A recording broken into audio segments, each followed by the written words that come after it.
আল্লাহ রসুল সাল্লাল্লাহু আলাইহি ওয়াসাল্লাম তার বাহনের উপরে দাঁড়াইয়া তিনি এই আয়াত শরীফ তেলাওয়াত করছিলেন, আল-ইয়াওমা আকমালতু লাকুম দীনাকুম ওয়া আতমামতু আলাইকুম নি'মাতি ওয়া রাদিতু লাকুমুল ইসলামা দীনা।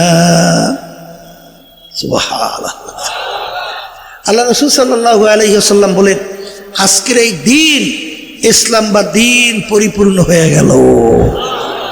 এখন দিন শোনেন, দিন এই যে আমরা এখন রাত্র, এরপর দিন আসবে, এই দিন না, কিন্তু দিন কাকে বলে এটা বোঝা লাগবে।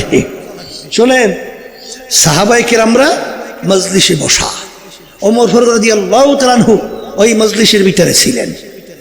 আল্লাহ রাসূল সাল্লাল্লাহু আলাইহি ওয়াসাল্লাম তিনি মজলিসে উপস্থিত। সাহাবায়ে কেরামরা বলতেছেন, একজন ব্যক্তি হঠাৎ আসছে, ব্যক্তিকে আমরা কেউ চিনি না। বলেন, ব্যক্তিকে আমরা কেউ চিনি না। ব্যক্তি মদিনা শরীফের লোকও না, কারণ মদিনা শরীফের যদি হইতো তাহলে আমরা তাকে চিনতাম। আর ব্যক্তি মুসাফিরও না, কারণ মুসাফির যদি হতো তাহলে তার সঙ্গে মুসাফির কিছু আলামত চিহ্ন থাকতো। তাহলে ব্যক্তিকে আমরা কেউ চিনি না, মুসাফিরও না। শরীরের ভিতরে পোশাক আদি একেবারে চকচকে তবতবে সাদা, মাথার ভিতরে চুলগুলো কালো মিশমিশে একেবারে পরিপাটি সাজানো গোছানো। আসসালাম। ব্যক্তি আইসা সরাসরি যাইয়া সাহাবায়ে কেরাম বলতেছেন, আল্লাহ রাসূল সাল্লাল্লাহু আলাইহি ওয়াসাল্লামের হাঁটু মুবারকের সঙ্গে হাঁটু মুবারক মিশিয়ে বসে। আর এক রয়াতের ভিতরে আসছে, আল্লাহর হাবিবের দুই হাঁটুর উপরে হাত রাখছে।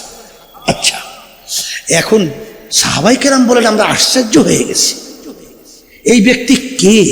তার এত বড় সাহস, আল্লাহর হাবিবের সঙ্গে মিশে বসছে। তাহলে বুঝতে হবে যে আল্লাহ রাসূল সাল্লাল্লাহু আলাইহি ওয়াসাল্লাম যেহেতু কিছু বলেন না, এই জন্য আমরাও কিছু বলি না। কারণ সাহাবায়ে কেরাম বড় আদবলতা কেউ ছিল না, জোরে বলেন ছিল। তাহলে সেখানে আমরা কিছু বলি না, চুপ। আল্লাহ রাসূল সাল্লাল্লাহু আলাইহি ওয়াসাল্লাম যেহেতু কিছু বলেন না, আমরাও কিছু বলি না, আমরা তাকাই দেখাই দেখতেছি। আগান্তক ব্যক্তি আইসা আল্লাহ রাসূল সাল্লাল্লাহু আলাইহি ওয়াসাল্লামকে তিনটা প্রশ্ন করছে। বলেন কয়টা? তিনটা। প্রথম নম্বর প্রশ্ন, মাল ঈমান ইয়া রাসূলুল্লাহ সাল্লাল্লাহু আলাইহি ওয়াসাল্লাম। আল্লাহ রাসূল, ঈমান কাকে বলে? আল্লাহ রাসূল সাল্লাল্লাহু আলাইহি ওয়াসাল্লাম কালেমা শাহাদাত, এরপরে কালেমা তাইয়্যিব, এই ঈমানের সংজ্ঞা দিল।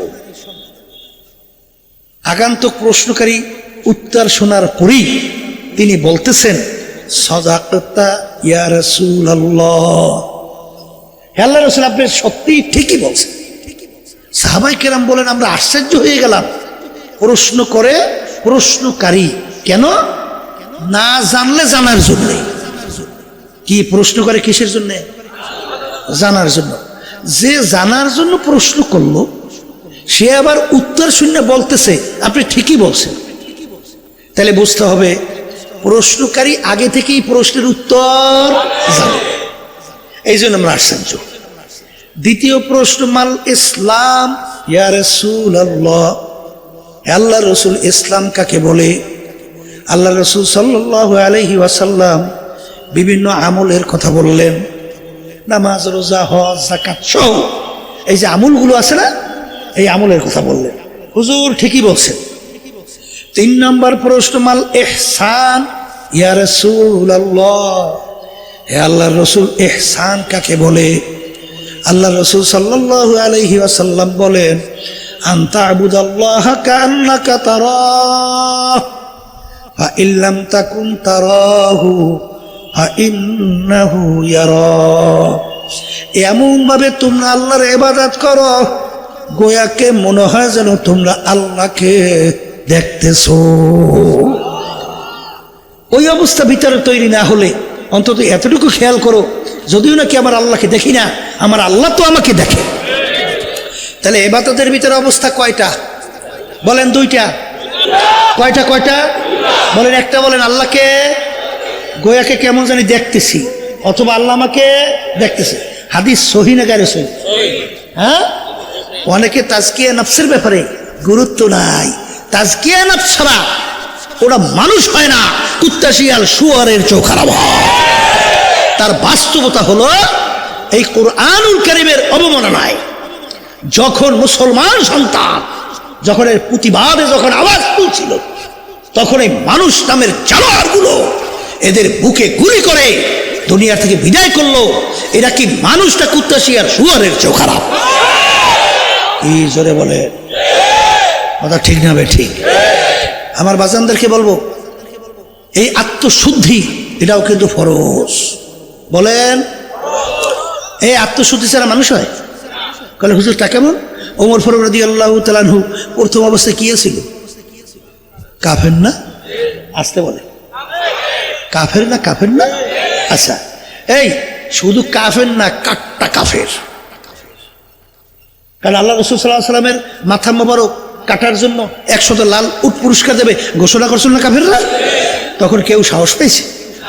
ওমর রাদিয়াল্লাহু তাআলা তরবারি নিয়ে লাফায় দাঁড়াই গেছে, আমি পারবো। তা আল্লাহর রসুলকে যে মারতে চায় ও কোন পর্যায়ের কাফের? কাট্টা।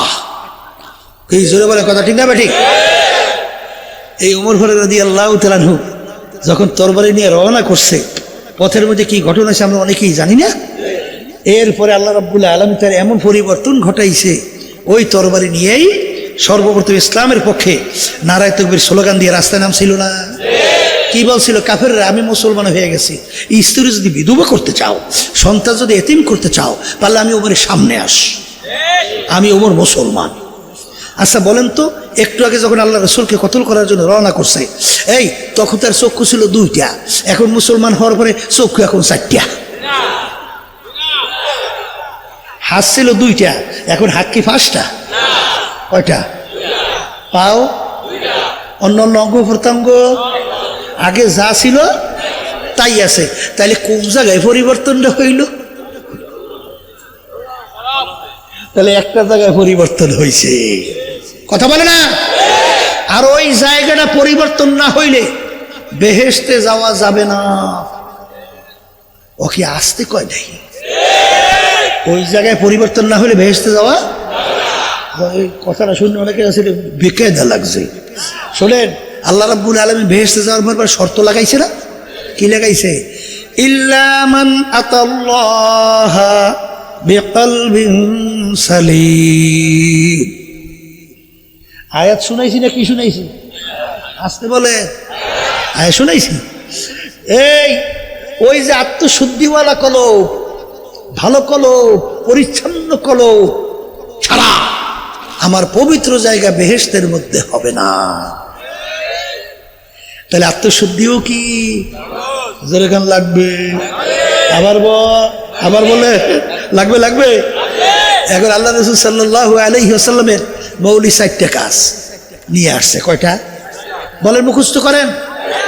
ইয়াতলু আলাইহিম আয়াতিহি ওয়া ইউযাক্কিহিম ওয়া ইউআল্লিমুহুমুল কিতাবা ওয়াল হিকমা। একেবারে বাংলায় মুখস্থ রাখেন। বলেন দাওয়াত, বলেন 2 নম্বর বলেন তালিম, 3 নম্বর বলেন তাজকিয়া নফস, 4 নম্বরে বলেন জিহাদ।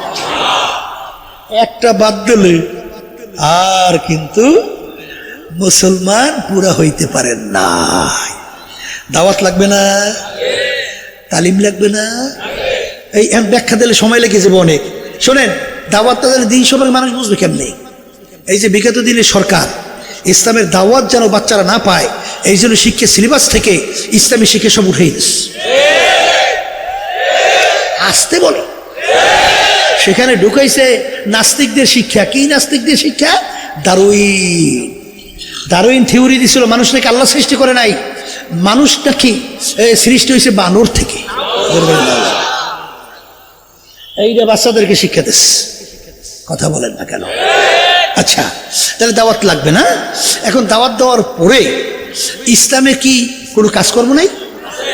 এই হিন্দু ধর্ম অবলম্বন করলে, হিন্দু দাবি করলে ওর কোনো কাজকর্ম নাই? এই খ্রিস্টান দাবি করে ওর কোনো ধর্মীয় কাজকর্ম নাই? এই ইহুদি দাবি করলে ওর ধর্মীয় কোনো কাজকর্ম নাই? তা আমরা মুসলমান দাবি করব, আমি একজন মুসলমান, আপনার বুঝে কোনো কাজকর্ম নাই? কথা বলেন না কেন? না আছে না নাই? এই তালিম এলমে দ্বীন শিক্ষা করা ফরজ। আমার আব্বাজান বলতেন চরমনের কোনো মুজাহিদ, কোনো মুরিদ, কোনো মুহিব্বি মূর্খ থাকতে পারবে না, প্রত্যেকটা মুজাহিদের আলেম হতে হবে। বলে হুজুর তাকি আপনি যদি আলেম না হন তাহলে কিন্তু ওই ঘটনা ঘটবে। বাংলাদেশের আওয়ামী লীগ সরকারের সময় এক মন্ত্রী হ্যাঁ নেতার জন্য দোয়া করতে আসিল, মনে আছে? বলে আল্লাহ আমার নেতা শেখ মুজিবুর রহমান, তার জন্য জাহান্নামের মধ্যে একটা সম্মানিত উঁচা একটা জায়গা আপনি তৈরি করে দিয়ে। আওয়ামী লীগের নেতায় ঢাকা বসে বলছিল না যে আমার বাপের জানাজা নামাজ হুজুর গো লাগবে না, ও আলেম টালে বলবো আমরাই পড়াইতে পারি। মাশাআল্লাহ, যদি ছেলে বাপের জানাজা নামাজ পড়ায় এটা খুশির খবর না? কিন্তু কোন জানাজা নামাজ পড়াবা? জাহান্নামে মাটাও নাই আবার। যদি এই দোয়া করে জাহান্নামের মধ্যে একটা উঁচু স্থান সম্মানিত আল্লাহ আমার নেতার জন্য দান করেন, তাইলে তো আর দোয়া বেশি লাগবে না, আগেই তো যাই ওখানে জমা হইবে। জোরে বলে কথা ঠিক কিনা?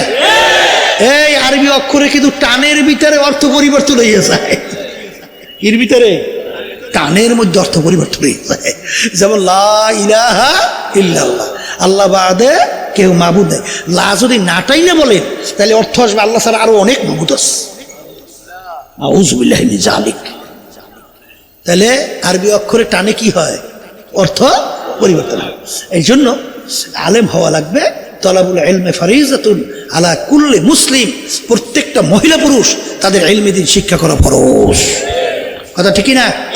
তাহলে নামাজ কয় রাকাত, এই কোন ওক্তে ফরজ, এই ওযু কেমনে করতে হয়, গোসল ফরজ কেমনে করতে হয়, এই কোনটা হারাম কোনটা হালাল, এইটা যদি আপনি না জানেন তা আপনি চলবেন কেমনে? এই ইলম শিক্ষা করাও কি আবার বলেন ফরজ পাইলেন। এরপরে বলছি কি তাজকিয়া নফস, এই আত্মশুদ্ধি। এই এখন এই সময় বেরিয়ে যাবে, এই আত্মার উল্লেখযোগ্য 10 রোগ। কয় রোগ? এইটা অন্তর থেকে দূর করতে হবে। যখন এটা দূর হবে, সেই মানুষ যখন ঘরের ভিতরে থাকবে সেই ঘরটা একটা বেহেশতি ঘর পরিণত হয়ে যাবে। যদি সমাজের ভিতরে তার নেতৃত্ব আসে, সেই সমাজটা একটা এই বেহেশতি একটা পরিবেশ সমাজ তৈরি হবে। সেই লোকটা যদি দেশের পরিচালক হয়, সেই লোকটার মাধ্যমে এই দেশটা একটা বেহেশতি দেশ হবে। কথা ঠিক কিনা? বলে হুজুর তা কেমন? দেখছেন না বললেও পারি না, বলতেও তো হয়, আসতে হয়। আপনারা শুনতেছেন না মনে হয়, এই জন্য কোনো শব্দও তো পাই না। 2024 5ই আগস্ট দেশ কি হইল? অভ্যুত্থান হইল না? অভ্যুত্থান হওয়ার পরে যারা এই ইসলামী নীতি আদর্শ লালন করে, যারা আল্লাহকে ভয় করে, যারা আখিরাতকে বিশ্বাস করে, তারা তখন নামলো কেন? হিন্দুদের, বিজাতিদের ঘর বাড়ি, তাদের জানমাল, ইজ্জত যেন নষ্ট না হয়। কারণ আমাদের পাশে আবার শকুন চক্ষু দিয়ে আছে না, এইটাকে ইস্যু কইরা দেশকে একটা অরাজকতা বানাইবে, দেশ আগুন জ্বালাইবে অশান্তি। এই জন্য আমরা সারা দেশের ভিতরে পাহারাদারের দায়িত্ব পালন করছিলাম। কথা বলে না? আর ওই সময় তখনও মায়ের বাচ্চা হারানোর চিৎকার বন্ধ হয় নাই। তখন মা চিৎকার করে বলতেছেন যে আজকে কয়েকদিন পর্যন্ত আমার বাচ্চাটাকা আমাকে মা বলে ডাক দেয় না। যেই মায়ের সন্তান হারা হয়েছে সে মা বুঝে যে তার সন্তান হারার ব্যথা কত। কথা ঠিক কিনা? তখন ওই অবস্থায় মা চিৎকার পরে মুখদের পানি পানি শব্দ আমাদের কান থেকে যায় নাই। সেই আবু সাঈদের সেই 2 হাত প্রসারিত করে বুকের ভিতরে গুলি বুলেট নিয়ে রাস্তার ভিতরে লুটাইয়া পড়লো, সেই দৃশ্য এখন আমাদের চোখের সামনে থেকে যায় নাই। আর ওই অবস্থায় আমরা নামলাম দেশের কল্যাণের জন্য, মানুষের কষ্ট লাঘবের জন্য ট্রাফিকের সিগন্যালের দায়িত্ব সারা দেশে পালন করছি না? আপনারা দেখেন নাই না? দেখেন নাই যে তখন তো কোনো প্রশাসন ছিল না, তখন আমরা ট্রাফিকের দায়িত্ব পালন করছি। আর ওই সময় ওই যাদের আত্মশুদ্ধি নাই, পশুর চরিত্র, ওরা তখন নামছে চাঁদাবাজির জন্য। কি বলছি? টেন্ডারবাজির জন্য, স্টেশন দখলের জন্য, ঘাট দখলের জন্য। আর তখন যাদের ভিতরে ইসলামী নীতি আদর্শ যাদের ভিতরে ঢুকছে, তখন তারা নামছে মানুষের কষ্ট লাঘবের জন্য। ওরাও তো মানুষ, আর তুমিও তো মানুষ। পার্থক্যটা কি? কি পার্থক্য আছে না নাই? হ্যাঁ, এই জন্য আমার বাজানদেরকে বলবো, শোনেন, এই যে 12 মাসে বছর হয়, কয় মাসে বছর? এই 12 মাসের ভিতরে সম্মানিত মাসের নাম জানি কি? মাশাআল্লাহ, সবাই যেই জানেন, রমজান মাস। এই রমজান মাস সম্মানিত হইল কেন তা জানেন? ওই মাসের ভিতরে আল্লাহ রাব্বুল আলামিন কোরআনুল কারীম নাযিল করছে। এই কোরআনুল কারীমের সম্মানে মাস কি হয়ে গেছে? সম্মানিত হয়েছে। শাহরু রমাদানাল্লাযী উনজিলা ফীহিল কুরআন, মাস সম্মানিত। কি সম্মানের কারণে? কন্যা, ওই মাসের ভিতরে একটা রাত্রি আছে, ওই মাসের মধ্যে যে রাত্রিকে বলা হয় সবে কদর, 27 রাত্রি করলাম না, এই কদরের রাত্রি। আচ্ছা, সেই কদরের রাত্রি কত বছরের মধ্যে উত্তম? 1000 মাসের চেয়ে উত্তম। 1000 মাসের চেয়ে উত্তম। হিসাব করলে দেখা যায় 83 বছর 4 মাস হয়। তা 83 বছর 4 মাস তো অনেকে বয়সও হয় না। কথা বলেন না কেন? এই 83 বছর 4 মাস 24 ঘন্টার জন্যে, 24 ঘন্টা আপনি যদি ইবাদতের ভিতরে লিপ্ত থাকেন, যেই পরিমাণ সওয়াব পাবেন ওই এক রাত্রিতে আপনার ইবাদতের মাধ্যমে তার চেয়ে বেশি সওয়াব আপনি পাবেন। এই রাত্রিটা কোন মাসে জানি? রমজান মাসে। এই রমজান মাসের রাত্রিটা এত সম্মানিত কেন হলো? আল্লাহ রাব্বুল আলামিন ওই রাত্রিতে কোরআনুল কারীম নাযিল করছে। ইন্না আনজালনাহু ফি লাইলাতিল কদর। কথা ঠিক কি না? তাইলে কোরআনুল কারীমের সম্মানে বলেন মাস সম্মানিত। কি সম্মানিত? বলেন রাত্রি সম্মানিত। যেই নবীর উপরে কোরআনুল কারীম নাযিল হলো, সেই নবী সমস্ত নবী পয়গম্বরদের ভিতরে সম্মানিত। যেই উম্মতদের উপরে কোরআনুল কারীম নাযিল হলো, সেই উম্মত সমস্ত নবীদের উম্মতদের ভিতরে শ্রেষ্ঠ। কি সম্মান? কিসের সম্মানের কারণে? বলেন মুখ খুলে, কোরআনুল কারীমের সম্মানের কারণে। আজকে কোরআনুল কারীমের সম্মানে যদি এই মাস সম্মানিত হয়, রাত্রি সম্মানিত হয়, নবী সম্মানিত হয়, ব্যক্তি সম্মানিত হয়, এরপরে আরো সম্মানিত হয়, যেই আল্লাহর বান্দাবান্দি এই কোরআনুল কারীম অনুযায়ী তার নিজনকে গঠন করবে, তার নিজের জীবনকে, সেই মানুষটাও সমাজের ভিতরে সবচেয়ে সম্মানিত। আসতে বলে, যেই ঘরের মধ্যে কোরআনুল কারীম এর নিয়ম অনুযায়ী চলবে, ওই ঘরটাও কিন্তু সমস্ত ঘরের ভিতরে সম্মানিত। যেই সমাজটা কোরআনুল কারীম অনুযায়ী চলবে, ওই সমাজটাও সমস্ত সমাজের ভিতরে সম্মানিত। আর যেই দেশটা কোরআনুল কারীম অনুযায়ী চলবে, ওই দেশটাও তামাম দুনিয়ার সমস্ত দেশের ভিতরে সম্মানিত। আমি ভুল বলি নাই?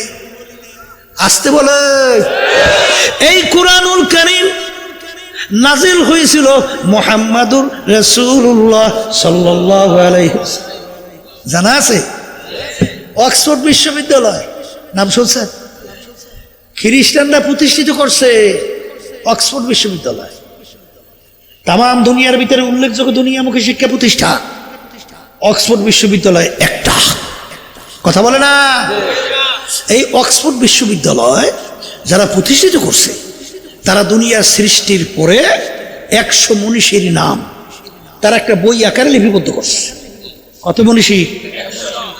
এই আমি গেছিলাম মদিনা শরীফ, আমাদের ডাক্তার ইঞ্জিনিয়ার আব্দুল হাই সাহেব, ডাক্তার না, ইঞ্জিনিয়ার আব্দুল হাই সাহেব, সে আমাকে বলতেছে, হুজুর, সে থাকে মদিনা শরীফ, আমার বাড়িতে হুজুর একটু বেড়াইয়ে যাওয়া লাগবে।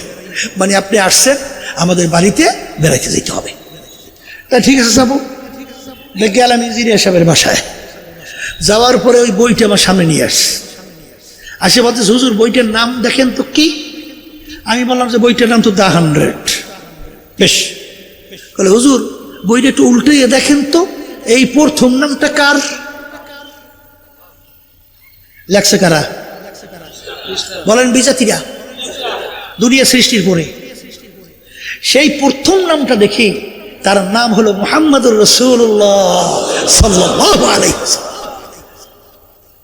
যখন নাকি আল্লাহ রসুলের নাম প্রথম নিয়ে আসছে, তখন ওদের জাতিরা বলতেছিল যে মনীষীর নাম আপনারা 100 নিয়ে আসেন, ঠিক আছে, তাইলে মোহাম্মদ রসুল্লাহ সাল্লাল্লাহু আলাইহি ওয়াসাল্লাম তো অন্য ধর্মের নবী, তাইলে আপনারা তার নাম একটু নিচে রাইখা আমাদের একটু আগে পরে আনা যায় না? তখন তারা বলছিল যে ঠিক আছে, তোমার প্রস্তাবটা তো ভালো, আমরা চেষ্টা কম করি নাই, কিন্তু তামাম দুনিয়া আমরা তালাশ করলাম, হন্য হয়ে তন্ন তন্ন করে তালাশ করার পরে এই নামের গুণের মানুষ দ্বিতীয় আমরা পাই না, আর পাই না। এখন কার নাম টানবো? তারাও তালাশ করে পায় না। এখনো অক্সফোর্ড বিশ্ববিদ্যালয়ের মূল ফটকের মধ্যে এখনো পরিষ্কারভাবে লেখা, সর্বযুগের সর্বশ্রেষ্ঠ আইন প্রণেতা, তার নাম হলো মুহাম্মদুর রাসূলুল্লাহ সাল্লাল্লাহু আলাইহি ওয়াসাল্লাম। আমরা লেখছি না বেজাতিরা? আসতে বলে হ্যাঁ। আল্লাহ রাসূল সাল্লাল্লাহু আলাইহি ওয়াসাল্লাম সম্পর্কে আয়েশা সিদ্দিকা রাদিয়াল্লাহু তাআলা আনহা, তাকে একজন জিজ্ঞাসা করেন আল্লাহর রাসূলের চরিত্র কি ছিল? তখন তিনি তাকে ধমক দিয়া বলেন, তুমি কি কুরআনুল কারীম পড়ো নাই? তুমি কি কুরআনুল কারীম পড়ো নাই? বলে পড়ছি তো, কুরআনুল কারীম পড়ছি তো। কলে খুলুকুহুল কুরআন, হুবাহু 30 পারা কুরআনুল কারীমই হলো আল্লাহর রাসূলের চরিত্র। সুবহানাল্লাহ। আল্লাহর বান্দারা, তাইলে যদি আপনি দুনিয়াতে শান্তিতে থাকতে চান, সম্মানিত হতে চান, ঘরকে যদি সুন্দর পরিবেশ তৈরি করতে চান, সমাজ রাষ্ট্রকে যদি সুন্দর পরিবেশ তৈরি করতে চান, মানুষের ভিতরে যে সম্মানিত হতে চান, তাইলে আপনার কুরআনুল কারীম অনুযায়ী নিজের জীবনকে গঠন করতে হবে। আসতে বলে কি লোকমান হাকিমের নাম শুনছেন? কথা কয় না? লোকটা আসল না কালো, লোকটা কি কয়েকজন কালোর ভিতরে একজন লোকমান হাকিম, কথা বলা। আর একজন কালোর মধ্যে বেলাল হাবশী রাদিয়াল্লাহু তাআলা আনহু, নাম শুনছেন? বেলাল হাবশী রাদিয়াল্লাহু তাআলা কে? বলে তার আব্বাও ছিল গোলাম। বলে তিনিও কিন্তু গোলাম, গোলামের ছেলে গোলাম, ওদিকে বংশের দিক থেকে একেবারে নিচু। আমরা এলাকায় বংশের তো সাংঘাতিক পাওয়ার, চৌধুরী, তালুকদার। আমার নানা তো আবার নানা বাড়ি কিন্তু তালুকদার বাড়ি, জানেন তো? এই যে দেউলে তালুকদার বাড়ি, এই আমি কিন্তু এই মাটিরই সত্তা, তালুকদার, এই বরমেয়া, ঠিক না? বেলাল হাবশী রাদিয়াল্লাহু তাআলা আনহু, তার বংশে ছিল হাবশ বংশের লোক। হাবশ বংশ হইল একেবারে নিচু বংশ, চেহারার দিক থেকে একেবারে কালো। যারা কালো মানুষ দেখছেন, কোন ঢকপা সুরাত তেমন নাই। আছে আছে আছে আছে কালো মানুষ দেখেন না? এই চেহারার দিক থেকেও কালো, বংশের দিক থেকে নিচু, ওদিকে আবার গোলামের ছেলে গোলাম, শিক্ষার দিক থেকে একেবারে বকলাম, কিছু জানতেন না, নিজের সাইনও জানতেন না। পয়সার দিক থেকে, টাকার দিক থেকে একেবারে নিচ্ছ। এক কথায় দুনিয়ায় চলতে যে যে আসবাব, যে গুণগুলো দরকার, একটাও কিন্তু তার নাই। ওদিকে জবান ছিল তোতলা, ঠিক মতো আশহাদু আল্লাহ শব্দ উচ্চারণ করতে পারতেন না।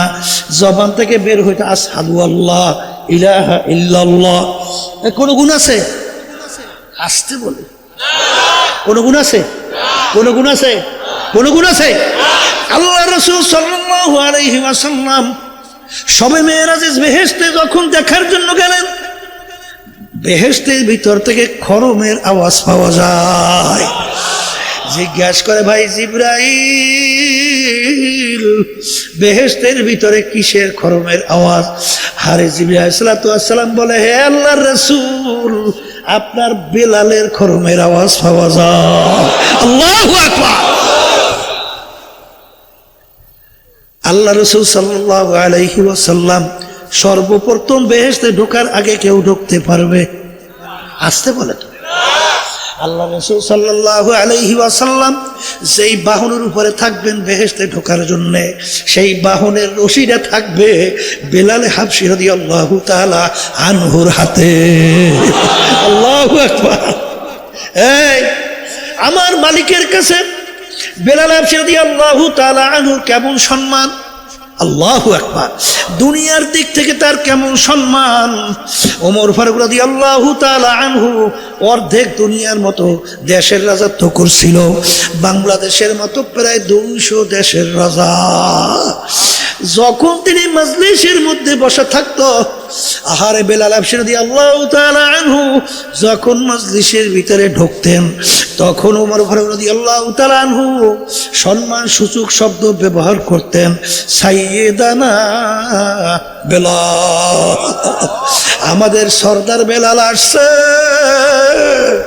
আল্লাহু আকবার। কোনো গুণ কিন্তু নাই বাজান। সাহাবায়ে কিরাম একদিন বলে, আল্লাহর রাসূল, যেই মসজিদের ইমাম আপনি, সেই মসজিদের একজন উচ্চ বংশের, সুন্দর লাহানের, সুশিক্ষিত, উচ্চ শিক্ষিত একজন মুয়াজ্জিন নিযুক্ত হওয়া দরকার। আল্লাহ হাবিবের মন চায় না। সাহাবায়ে কিরাম যখন বললেন, এশার নামাজের পরে আল্লাহ রাসূল ডাক দিয়ে বলেন, বেলাল রে, আগামী দিন ফজরের আজান আর তুমি দিবে না, আর নতুন মুয়াজ্জিন মসজিদে নববীতে আজান দিবে। ফজরের সময় নতুন মুয়াজ্জিন আজান দিল, সাহাবায়ে কিরাম খুশিতে খুশিতে মসজিদে আসে।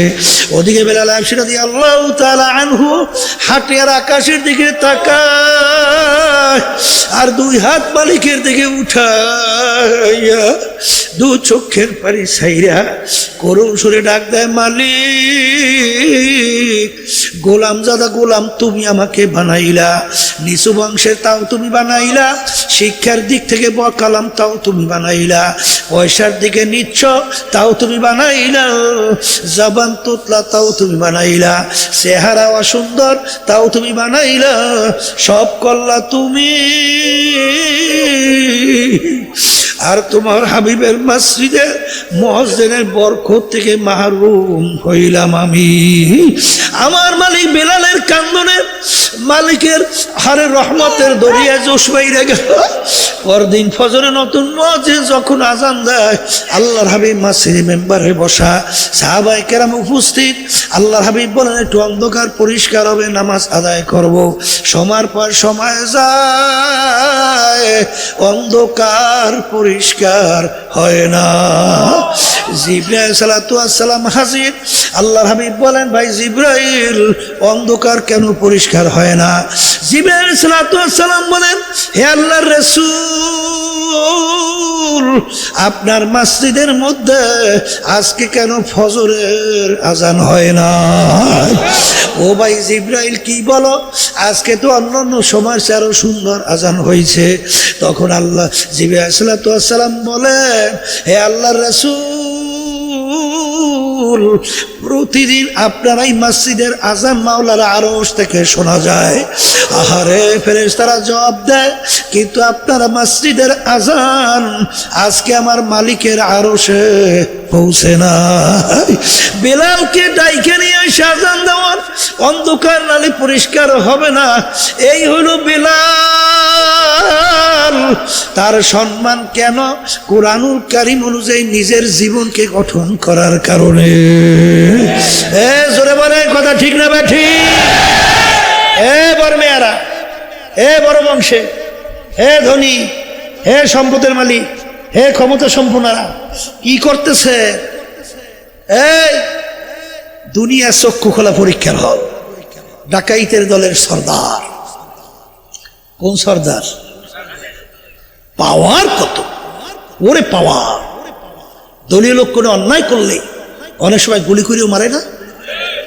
পাওয়ার কি! ওর মাতব্বরি সর্দারি কতক্ষ পুলিশের হাতে অ্যারেস্ট হওয়ার আগ পর্যন্ত। পুলিশের হাতে অ্যারেস্ট হওয়ার সঙ্গে সঙ্গে যখন বুটজুতা দিয়ে লাইতে আর পারায়, হাড্ডি গুডি ভাঙ্গে, কোথায় যায় আর সারগিরি, কোথায় যায় আর সর্দারগিরি, কিছু থাকে? ঠিক আমার বড় লোক বাবাদেরকে আমি বলবো, বড় বংশের বাবাদেরকে বলবো, ধনী বাবাদেরকে বলবো, শিক্ষিত আমার বাবাদেরকে বলবো, পর্দারে মা বোনদেরকে বলবো, চক্ষু খোলা দুনিয়ায় আমার মালিক তোমাকে আমাকে পাঠাইলো পরীক্ষার হলে পরীক্ষা দেওয়ার জন্যে। এইখানে ধরাকে যারা সরা জ্ঞান মনে না কইরো, আজকে যা মনে করে তা করো, আমার মালিক কিন্তু কিছু বলবে না। কিন্তু অপেক্ষায় থাকো, যখন আজরাইল আলাইহিস সালাতু ওয়াস সালাম যখন থাবা দিয়া বসবে, কোথায় যাবে তোমার বর্মেয়াগিরি, কোথায় যাবে টাকার গরম, কোথায় যাবে তোমার সৌন্দর্যের গরম, কোথায় যাবে তোমার দল দলের নেতা নেত্রীর গরম।